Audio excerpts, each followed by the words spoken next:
Look at a cold beer sitting on a bar counter. The glass is sweating. The foam is sliding down the side in slow white streaks. A few strangers are standing nearby, and somehow, after a couple of minutes, the air between them starts to change. A laugh turns into a confession. A silence turns into a song. A handshake turns into a fight. Wait, what is happening here? Inside that glass is a tiny molecule that can slow your reflexes, blur your judgment, loosen your tongue, and make danger feel strangely friendly. Not food. Not medicine. A chemical key. So why would humans chase it for fun? Because it tastes good? Because it helps you relax? Because everyone else is holding one? Maybe. But that answer feels too small. Why would the same species that built telescopes, courts, cities, and space probes keep gathering around something that makes the brain less precise? Alcohol looks like entertainment, but under the glass, there is an ancient biological trapdoor. And once you notice it, your own Friday night starts to look far less modern than you think. In nature, losing control is not usually an advantage. If you stumble, something can catch you. If your judgment slows, you may miss the warning. If your reaction time drops by even half a second, the world suddenly grows teeth. So, from an evolutionary point of view, alcohol should look like a terrible bargain. It weakens balance, it clouds risk, it makes the body less exact at the precise moment the body needs to be sharp. So why would any brain learn to want that? But wait, what if alcohol did not start as a party drug? What if ethanol was once a signal? Ripe fruit breaks open, sugar leaks out, yeast arrives, fermentation begins. Then the air changes. To a hungry animal, that smell could mean calories, not poison. Direction, not self-destruction. A food radar, and that makes the question deeper. The mystery is not why alcohol affects us. The mystery is why our brains learned to desire the effect. Imagine an African forest roughly 10 million years before the first city, the first cup, the first toast. The climate is shifting. Forests are changing shape. Food is not always hanging neatly from branches, waiting to be picked. Some fruit stays high in the canopy. Some fruit falls. And once it hits the ground, it becomes something else. Softer, sweeter, stronger in the nose. The skin splits.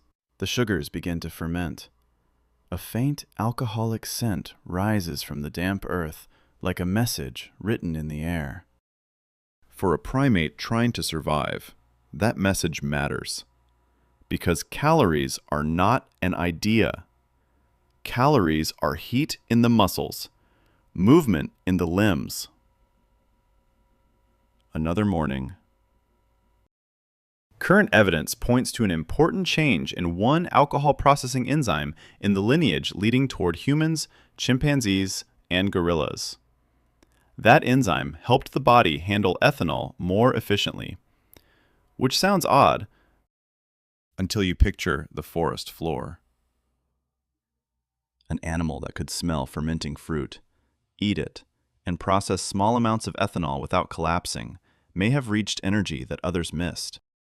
So before alcohol became a drink, it was a clue.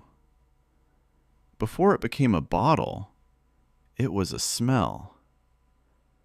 Before humans ever raised a glass, hungry primates were following fermentation through the trees. The first temptation was not pleasure. It was survival. wearing the mask of scent. Start in the Miocene forest, with the shared ancestors of humans, chimpanzees, and gorillas moving through a world of leaves, shadows, insects, and scattered fruit. The ground is warm. The air is thick. A cracked fig lies in the mud, its skin darkened, its flesh collapsing inward. Tiny insects crowd around the sugar. The smell is sharp, sour, sweet. To your modern brain, that smell might point toward a bar, a brewery, a weekend. To that ancient body, it pointed toward food. And food was never neutral. Food meant strength. Food meant status. Food meant one more day without hunger chewing through the belly. Here's the strange part. The molecule that makes a modern person slur a sentence may once have helped an ancestor locate hidden energy. Researchers studying alcohol dehydrogenase suggest that changes in this enzyme allowed our ape ancestors to metabolize ethanol with greater efficiency. Not enough to make them drink like humans. Enough to make fermenting fruit less dangerous and more useful. That shifts the whole story. Alcohol did not enter the human story as a nightclub trick. It entered as a forest signal. But here is the twist. If ethanol helped point the way to calories, then the first buzz was not the point. The smell was the point. The fruit was the point. The energy was the prize. So why does the human brain still lean toward it?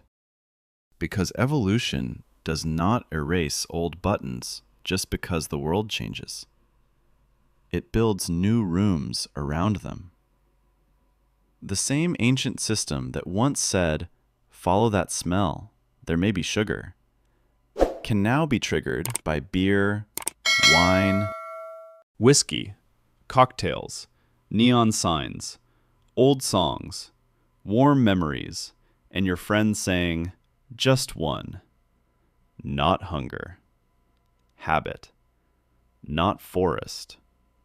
Culture. The first bar was not a building. It was the forest floor. Now compare that with other animals, because humans are not the only creatures that meet alcohol in nature. Fruit bats feed on ripe fruit and nectar that can contain ethanol. Tree shrews visit fermented nectar and keep moving through the night. Some birds eat berries that have fermented after frost. And occasionally they lose coordination in ways that look almost comic from the outside. So the simple answer is animals drink to right. Not quite. There is a difference between running into ethanol and building a drinking culture around it. A bat does not turn fermented fruit into an anniversary. A tree shrew does not gather friends to celebrate a promotion. A bird does not build a ritual around a berry and say, "To our ancestors." Animals can consume alcohol. Humans give it meaning. That boundary matters because biology is only half the story. Ethanol touches nervous systems across species, but the human mind does something extra. We wrap the effect in symbols. We attach it to courage, grief, romance, loyalty, rebellion, celebration. One molecule enters the blood. A whole story enters the room. That is the human move. We take appetite and turn it into ceremony. We take chemistry and turn it into identity. We take a taste and turn it into memory. Wait, does that mean alcohol is special because it gets us drunk? No. That is the mock naive answer. The deeper answer is that alcohol became special because humans could agree on what drunkenness meant. A loosened tongue could become honesty. A shared cup could become trust. A night of blurred edges could become belonging. And that is something a fruit bat does not need. The bat needs calories. The human needs calories, connection, and a story about why the connection matters.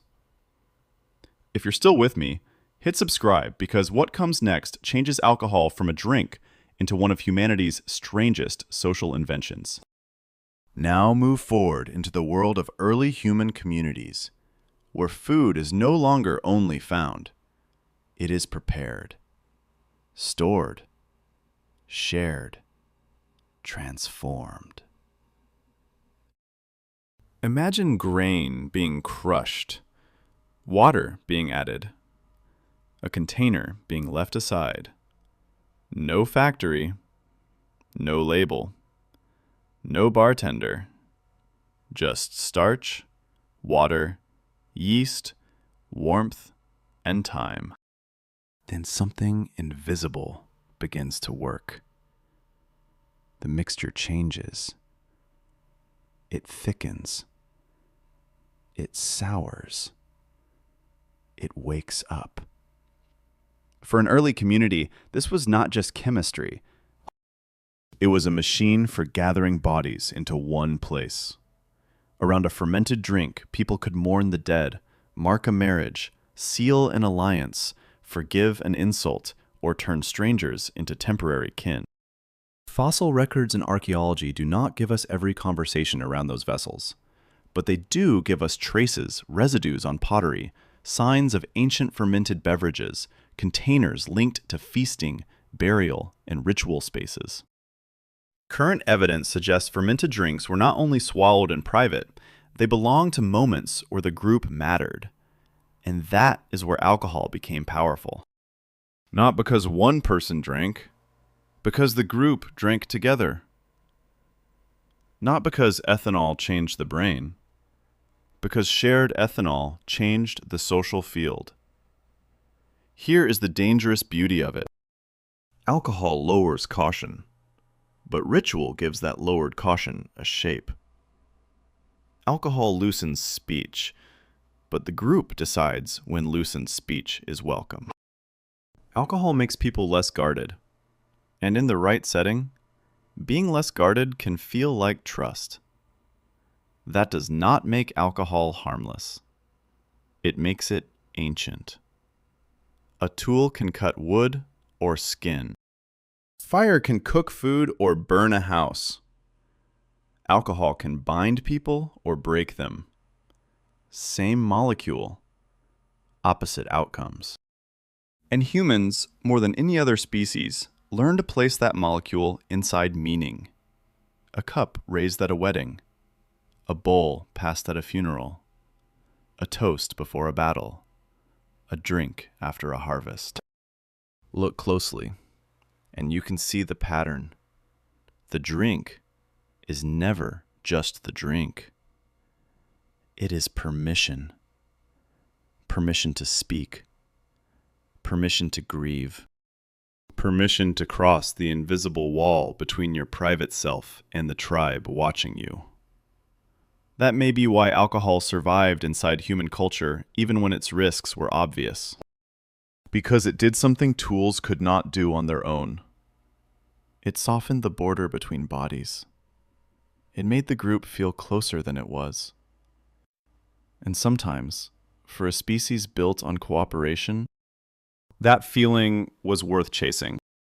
But here is the honest complication. Are humans actually the only species that ever consumes alcohol for fun? Not exactly. Chimpanzees have been observed eating fermented fruit, and in some cases, even sharing access to it. Fruit bats, tree shrews, birds, insects, and other animals can all run into ethanol through nectar, sap, ripe fruit, or fallen fruit left on the ground too long. So alcohol is not some strange human invention dropped into nature from the sky. Nature was fermenting before humans ever made a cup. That means the answer has to get sharper. Humans are not the only animals exposed to alcohol. Humans are not the only animals affected by ethanol.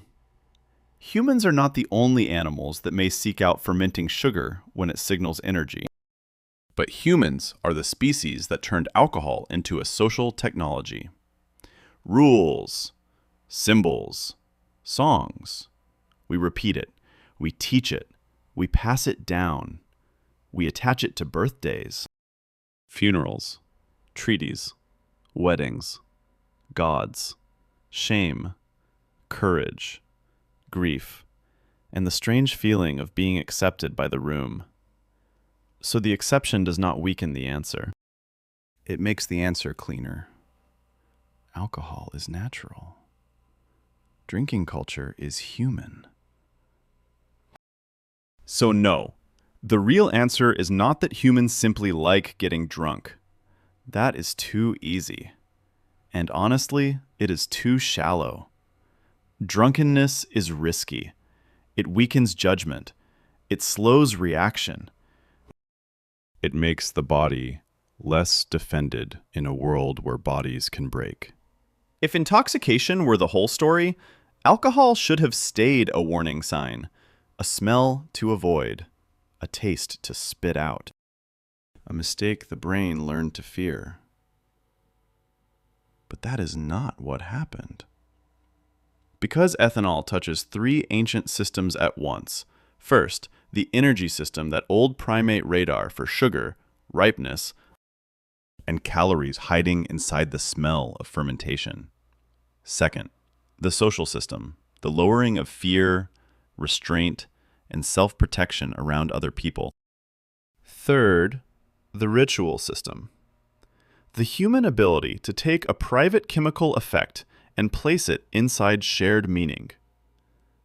That is the triangle. Energy, disinhibition, ritual. Not pleasure alone, pattern. Wait, what does alcohol do at a party before anyone has even finished the first glass? It changes expectation. People lean in a little closer. Voices loosen before the body does. The room gives everyone quiet permission to become slightly less guarded. A stranger becomes easier to approach. A tense silence finds a rhythm. A group of separate nervous systems starts to feel, for a moment, like one organism breathing in the same space. That is the real power of alcohol, not intoxication. Synchronized vulnerability. It makes guarded creatures temporarily less guarded together. And for humans, a species built not on claws, not on speed, not on fangs, but on cooperation, that can feel almost sacred. Because the thing we fear most is not always danger. Sometimes it is distance. Now bring it back to you.